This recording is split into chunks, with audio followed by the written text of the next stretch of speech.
This person right here, this brother right here, is going to break down of Afro-Mexican. He's going to give a little history on how the Afro-Mexicans came. Let's get it. Mexicans were brought to Mexico from West Africa by European Spanish slavers and explorers from Spain. From the 1500s to the 1800s, more than 200,000 West Africans were brought to Mexico, and many died on the trip to Mexico. These Africans were brought to the port of Veracruz in Mexico. After reaching the port, the Spanish Europeans would sell them inland. This was at one time the biggest area for Afro-Mexicans, but now many live in Costa Chica region on the southeastern side of the country in other parts of Mexico. During the 3 centuries that European Spaniards ruled over Mexico, many Africans enslaved would die from harsh labor and bad living conditions. Mexico actually, for a time, in the early 1600s, had the largest population of enslaved Africans in Central, South, and North America.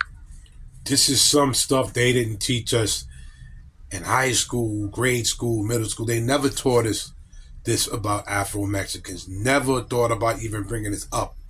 Even in Black history, I'm ashamed to even say Black Americans never even mentioned this on how they had Black Afro-Latins all over the world.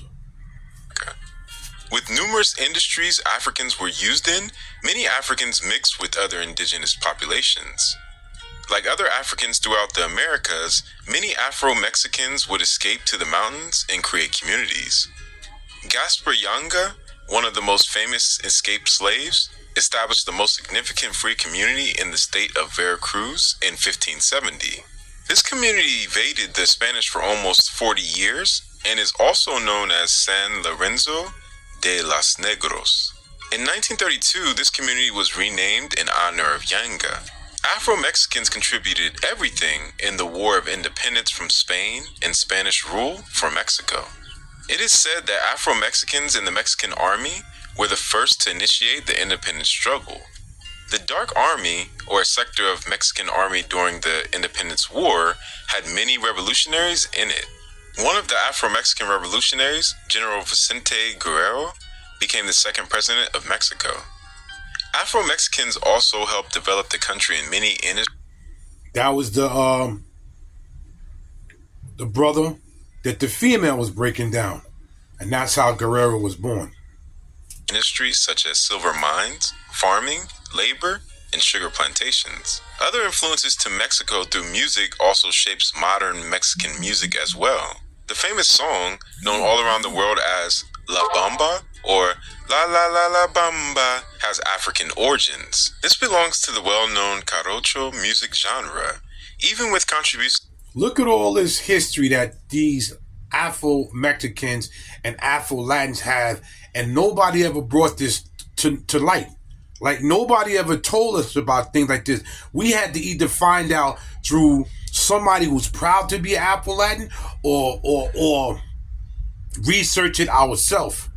That's a shame that they hid all this stuff. These people have a good history, and they put them in the shelves like they was nothing. To the country, Afro-Mexicans were not involved in country politics. Afro-Mexicans also dealt with being considered a foreigner in their own country. Migrating to other parts of the country, local populations would think Afro-Mexicans were from Cuba or Belize and that they were immigrants. Mexico, in 2005, released its first national survey on discrimination in Mexico and left out Afro-Mexicans. In the same year, stamps were released of the 1940 comic book Memen Penguin with over-exaggerated African features. Many African-American civil rights groups called out this exaggeration and noted that Africa was a continent with many looks and many features, not just big noses and big lips. The Mexican government replied and said that this was part of Mexican history and that Black people in North America took this situation out of context. Many Mexicans and Afro-Mexicans in some community groups